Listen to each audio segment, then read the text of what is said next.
وَلَقَدْ يَسَّرْنَا الْقُرْآنَ لِلذِّكْرِ فَهَلْ مِن مُّدَّكِرٍ، اور ہم نے قرآن کو سمجھنے کے لیے آسان کر دیا ہے، تو کوئی ہے کہ سوچے سمجھے؟ السلام علیکم ورحمۃ اللہ وبرکاتہ۔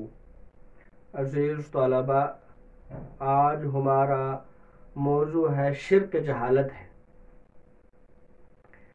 دنیا میں جو آدمی سکول نہ گیا ہو، کالج نہ گیا ہو یا یونیورسٹی نہ گیا ہو، اس کے پاس ڈگریاں نہ ہو تو اس کو جاہل کہا جاتا ہے۔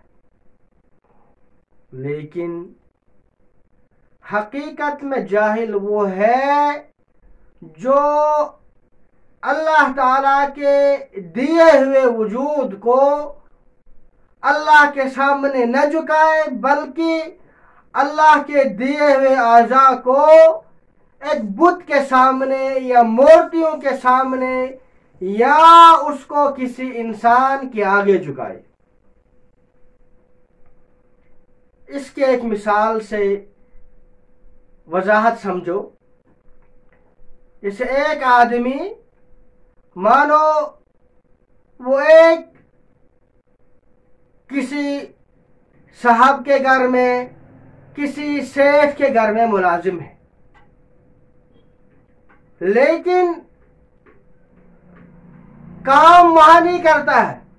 کام کرنے کے لیے جو اس کا ٹائم ہے، اس کام میں وہ دوسری جگہوں پہ کام کرنے کے لیے جاتا ہے۔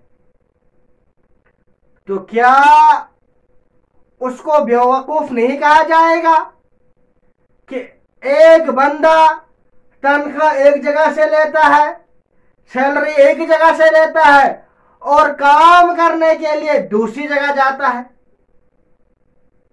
یقیناً اس کو بیوقوف اور پاگل کہا جائے گا۔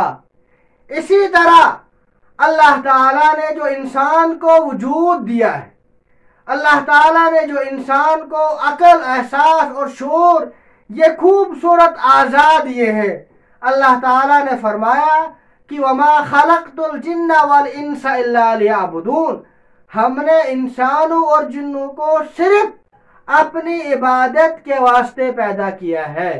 جب ہم اللہ تعالیٰ کی عبادت نہیں کرتے بلکہ غیر اللہ کے سامنے اپنے سر کو جھکاتے ہیں، مورتیوں کے سامنے یا بتوں کے سامنے یا کسی انسان کے سامنے ہم اللہ کے دیے ہوئے وجود کو اس کے سامنے جھکاتے ہیں، تو ہمارے سے بڑا بیوقوف اور ہمارے سے بڑا کوئی پاگل نہیں۔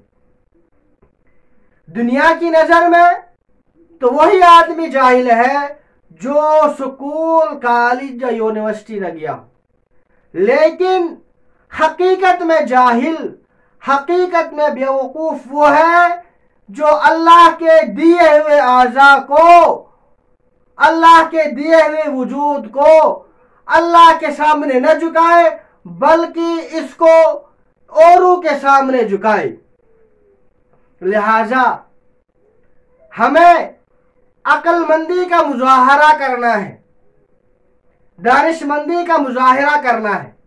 وہ یہ کہ ہم کبھی بھی کسی بھی صورت میں اللہ تعالیٰ کے دیے ہوئے وجود کو، اپنے اس ماتھے کو کبھی بھی کسی بت کے سامنے یا کسی مورتی کے سامنے یا کسی انسان کے سامنے نہیں جھکائیں گے۔